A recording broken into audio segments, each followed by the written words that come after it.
7 passengers injured. The crash occurred at around 6:30 a.m. Sunday when a transit lorry heading towards Nairobi allegedly veered into the wrong lane after Kyumbi town near Moore Bridge at the end of the dual carriageway. And according to the Athi River OCPD David Kandi, the lorry collided head-on with a 46-seater matatu that was traveling from Nairobi to Machakos. Kandi confirmed that the matatu driver, a male passenger, and another occupant seated at the front died on the spot. Police officers from Kyumbi responded swiftly, rushing the 37 injured passengers to the Machakos Level 5 hospital where they are currently receiving treatment. Now, the bodies of the 3 deceased victims were moved to the Machakos Level 5 hospital Macharia as investigations into the cause of the accident continue. Brother yangu akona uzoefu wa miaka 20. Hata haijai kongwa. Kwa hivyo anaonekana alikuwa kwa laini yake. Na ameacha watoto na bibi. Kwa hivyo naomba serikali isaidie. He was trying to kwenda side ile ingine, so kuna hiyo gari ilikuwa on the opposite side yenye ilikuwa on our line, so hiyo lori ndio ilikuja na head collision with the bus yenye tulikuwa ndani yake. Right, quite an unfortunate story right there in the Nairobi-Mombasa highway, an accident that occurred early this morning. Of course, we pass our condolences to the family and friends of the bereaved. Moving on, demolitions operations officially commenced on Sunday in Makongeni, Nairobi, as residents continue to vacate the area to make way for a government housing project. The initiative is planned on a 139-acre parcel of land, signaling a major urban development push by the authorities. However, some residents have raised concerns over the pending compensation, claiming they have yet to receive the 150,000 Kenya shillings promised to them. Authorities have assured the public that the housing project will proceed as scheduled, but the compensation dispute highlights ongoing tensions between affected residents and the government over resettlement and fair remuneration. Tumeishi hapa for almost 20 years. Na leo hii ndio tumebomolewa. Notice pia tulipewa notice lakini tumeharakishwa na ni uchungu inauma. Mimi wakati nyumba yangu nimeona ikiangushwa, sasa hivi yenye niko sina penye papa kwenda. Bado na gamble venye naweza toka hapa. Jenyato hiyo fedha yenye ametupatia haitoshi kabisa. Elwe tulikuwa tunalipa 1500. Sasa hiyo ukienda kuambiwa 12 utalipa ukitoa wapi? Eli niende nyumbani. 15 uende kulipa hata 3500 utamaliza. Mpaka wewe uende nyumbani.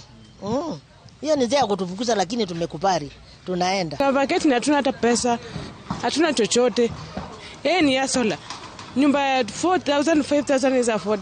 Tutaenda kama serikali za tusaidia tulisaidia. Right, moving on, a 70-year-old man has died following violent clashes during campaign activities for the Chwele Ward by-election in Kabuchai, that is in Bungoma County. The elderly man, who had been receiving treatment after sustaining injuries during the disturbances, succumbed while under medical care. Several others injured in the clashes are still receiving treatment at local health facilities. The incident comes amid heightened political tensions in the region as candidates and supporters prepare for the by-elections in various parts of the country. Authorities have called for calm and urged politicians to ensure that there is calm or peaceful campaigns to prevent further loss of life. We have commenced our investigations. We have recorded the statements of Honorable Area MP and other witnesses, and we have some good leads. I'm asking the chairman of IEBC, the new chairman in the office, this is your acid test. This is your acid test. Tell us, if you cannot manage a ward and a property can be destroyed to this level, you still have the candidate on the ballot paper. How will you manage 2027 election, Mr. Chairman? Nilikuwa nagonga jamaa mwingine, akapita akanigonga. Akaanza kuniambia tuende hapo kwa gari tuongee. Na mimi nikakataa nikaenda nyumbani. There has not been any assault to anybody. I was surprised to read from the social media that I assaulted. I don't know who. And then interestingly, they are saying that the assault was on the head, but they were able to collect some X-ray for the ribs. Na sasa wale wako kule kwa kiwanja wajue kwamba ndugu Manyasi yuko na sisi, tunafanya kazi pamoja, tunatembea pamoja. Kwa hivyo kama ni vumbi, sasa wataiona. kwa sababu ndugu yetu amekubali kushikana na sisi. On the same breath, 2 people have died and several others injured following a gunfire scuffle between rival communities in Angata, South Transmara. The clashes are reported to have started over allegations of attempted cattle theft. Oldonyo Rock Chief Robert Kirui confirmed that more than 60 youths sustained gunshot and arrow wounds and are currently receiving treatment at various health facilities in the area. Now, security officers from the General Service Unit, that is the GSU, face significant challenges in dispersing the fleeing youth who have a history of hostilities related to livestock theft. The bodies of the 2 deceased were recovered approximately 2 hours after the violence began as authorities worked to restore calm and prevent further escalation in the region.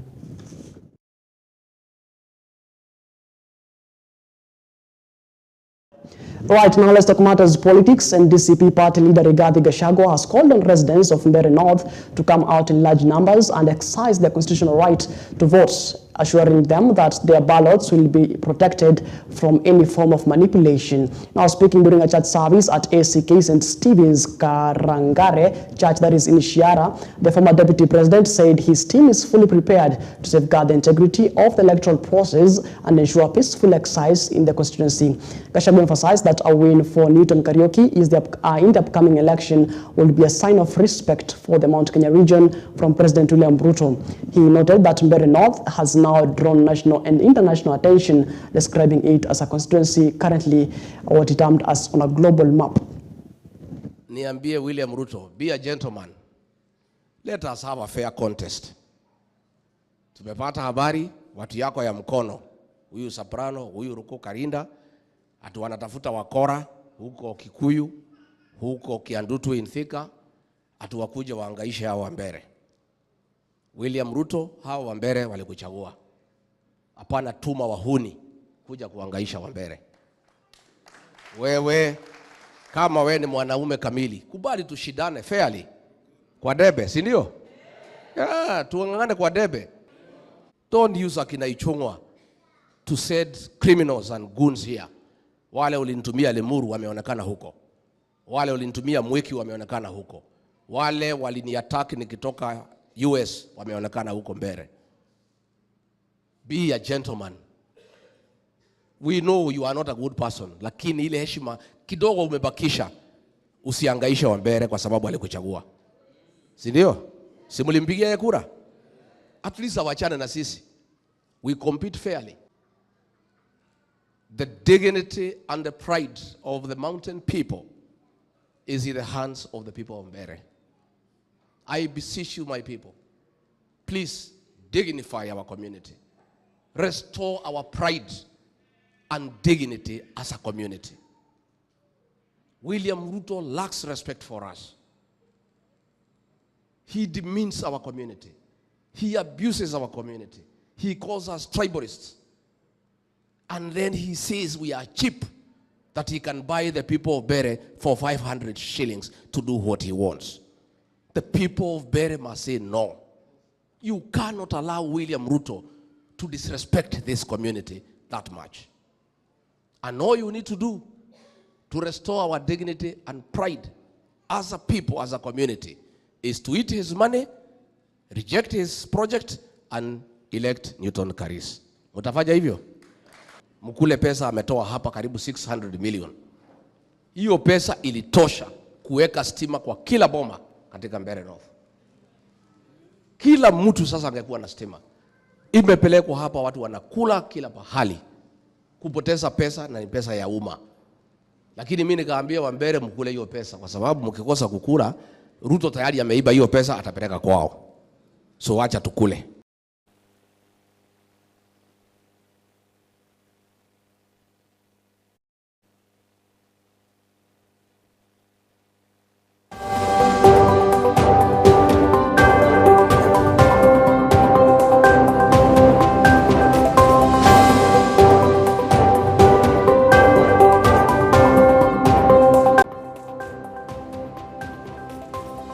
The current government over what they allege is a plot to disrupt the campaigns ahead of the Mbeere North by-election. Now, speaking during rallies held in Ishiara, Kanyambora and Siakago within Mbeere North constituency, opposition leaders warned that the government against interfering with their campaign activities. The leaders were mobilizing support for Newton Kariuki, who is contesting for the upcoming by-election for the Mbeere North parliamentary seat. They emphasized the importance of a free and fair campaign environment, calling on authorities to ensure that political activities are conducted without intimidation or disruption. Wewe Kindiki, nilisikia wewe ukitisha sisi ati natuambia ati tutajua wewe ni mwanaume. Sasa hata kama tunataka kujua wewe ni mwanaume, si utafute sauti ya kututisha. Hasa wewe unasimama, mimi mtajua mimi nifanya sifa. Si utafuta hata sauti ya kututisha. Sisi watu ya kutishana nao hapana wewe. Na wewe mwenyewe unasema umekuwa kiongozi. Mwaka mmoja umekuwa kiongozi. Baada ya kuzunguka umekuwa hapo umepatiwa kiti na mtu mwingine. Umekuja hapa ile kitu umeletea watu ya Mbeere ni madhende. Hata wewe Kindiki, haki ya Mungu. Shuali. Lakini tunataka kuwaonya. Hayo mambo umepanga. Kutoa hao vijana 50 kutoka pale Nashu, Kikuyu. Mkawaleta wakuja wafuruge hapa Isiara, Kanyambora na Siakago. Tuko macho, tunawamulika. Kwa sababu tunajua huo ndio mpango. Mnataka kuhakikisha kwamba hapa Isiara, kwa sababu ni ngome ya Karish, watu hatapiga kura. Sisi tunataka kuhakikishia tutapiga kura na tutakuja kulinda kura zetu hapa Isiara na hapa Kanyambora. Saa hizi nimepata habari kwamba wanatungojea pale Chicago. Tunataka kuwaambia sisi hatukuzaliwa jana. Nimeambiwa ripoti ya kwamba imesemekana before Thursday either Rigiji ama Karish akuwa ameumizwa. Hao watu waende wasiende? Waende wasiende? Na hapa tuko hapa kama hamjui. Hapa kuko na NIS officers wametumwa. Wako hapa na sisi. Ati wanaangalia vile wanaweza attack. Nyinyi NIS officers mnatupa wakati. Sisi tuko na Mungu na hao wananchi wanatulinda. Nyinyi mtalinda Karish mpaka afike kwa debe. Wangapi watalinda Karish? Serikali imekuwa wapi miaka 3? Ijaleta maendeleo hapa Mbeere North. Leo ndio wamekuja kueleza wataleta stima na barabara vile walieleza watu wa Kipipiri. Uongo si uongo? Waende wasiende? Kindiki amekuwa wapi? Leo ndio anasema atatengeneza barabara hata ya kwenda kila mahali ni mbaya. Waende wasiende? Ndio tuonyeshe Kasongo mahali tumesimama na yeye. Na nawasihi kutoka kwa roho yangu, sababu kwetu 99% tunapeleka Kasongo nyumbani. Hatuwezi kuwa sisi tumesema hivyo na nyinyi mchukue wale watu wanatuangamiza wa Kasongo mpatie kura. Tunasikizana? Mimi nilikuwa kamati moja na Ruku. Huyu wako hapa ametutumia watu kwa kanisa. Nataka mchague Karish, tuende naye kwa hiyo kamati ya kutengeneza sheria, nimuonyeshe kiti ile ilikuwa inakaliwa na Ruku. All right, moving on, President William Ruto has unveiled plans for Kenya and Uganda to jointly own and expand operations of the Kenya Pipeline Company, that is KPC, and critical infrastructure in the regional fuel distribution network. Now speaking before business leaders and government officials during the launch of the Deviki project in Tororo, Uganda on Sunday, President William Ruto said the initiative underscores a shared commitment to strengthen regional cooperation and boost economic growth. He highlighted that the Kenyan government intends to sell up to 65% of its KPC shares, creating investment opportunities and stakeholders for stakeholders from Uganda and the wider East African region. The move is expected to enhance cross-border collaboration in the energy sector and attract private investment to drive regional development. President William Ruto emphasized that this strategic partnership aligns with broader efforts to integrate East African markets and expand infrastructure, ensuring efficient energy distribution across the region. I am very confident of the progress that we are making as a region. Uganda is the largest destination of goods and services. Last year, we exported close to 120 billion Kenya shillings to this great country. And the bilateral relations between Uganda and Kenya are solid. Let me assure you, Mr. President, that Kenya is going to work with Uganda and other regional partners for the prosperity of this region, to create a much more competitive region, to make sure that we extend the pipeline, to make sure that we co-invest in the pipeline, that we extend the railway. And Mr. President, next week on Friday, I will be launching the dualing of the road from Rironi near Nairobi that will come all the way to Malaba. As you know, Mr. President, today that road is getting slower as traffic increases. And therefore, we have made the strategic decision to create a highway and dual that road so that we can facilitate faster movement of goods, people, and services between Kenya, Uganda, and the rest of the East African hinterland.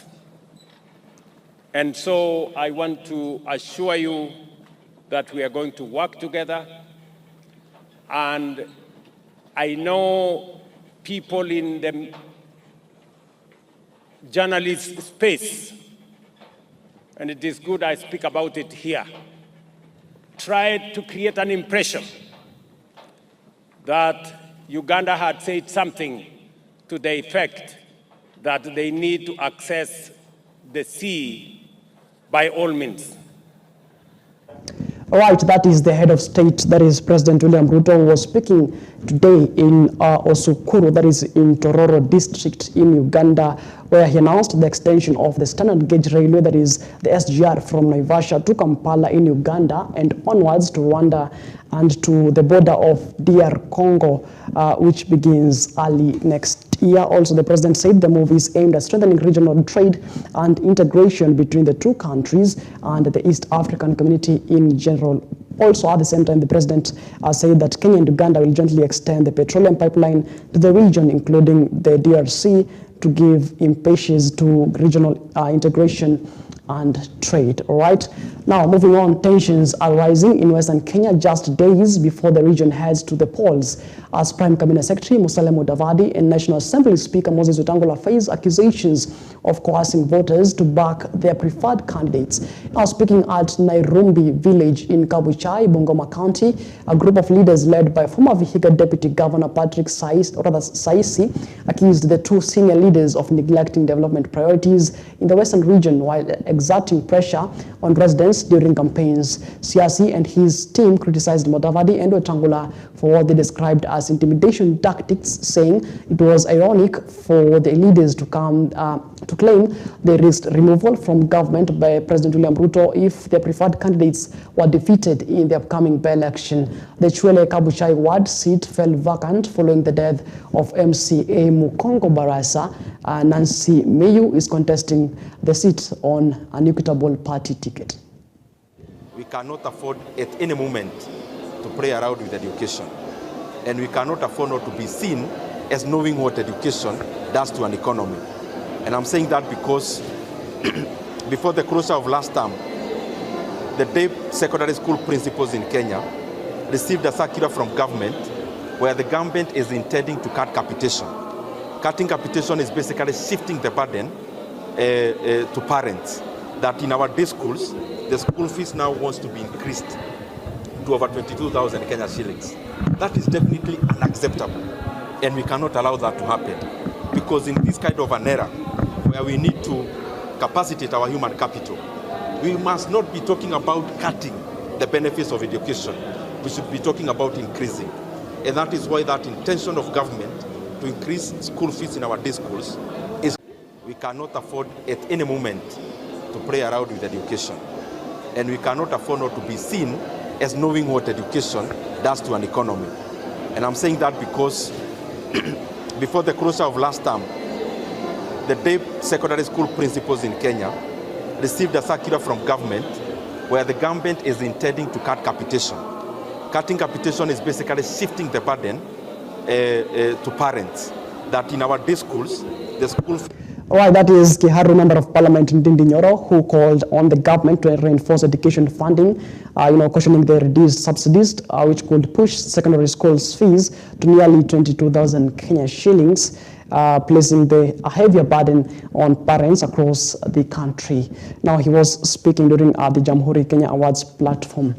Right now, moving on to other matters, the Energy Sector Association of Kenya has raised concerns over the country's growing dependence on imported electricity, warning that it poses a serious risk to the national power security. Now, speaking on behalf of the association, ESAK chairperson Eddie Njoroge highlighted that Kenya currently relies on neighboring Ethiopia and Uganda for approximately 10% of its electricity demand. He cautioned that such reliance could leave the country vulnerable in the event of geopolitical tensions or cross-border disruption. ESAK, whose membership is primarily composed of independent power producers, is also advocating for the renewal of contracts with IPPs, stressing that they are vital for Kenya's energy sustainability and future economic growth. Kenya now is also importing power from Ethiopia and Uganda, and the imports account for more than 10% of our installed capacity.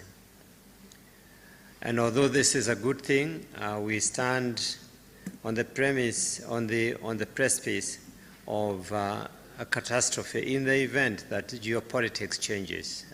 We have already seen some noises coming from Uganda. You never know what could happen. Ethiopia, we do not know, and therefore it is always very risky to depend on your neighbors. This is why we need to do our own capacity expansion. There is a humongous job to be done by KPLC. We have an electricity access rate of 76%, having grown immensely over the last 10 years.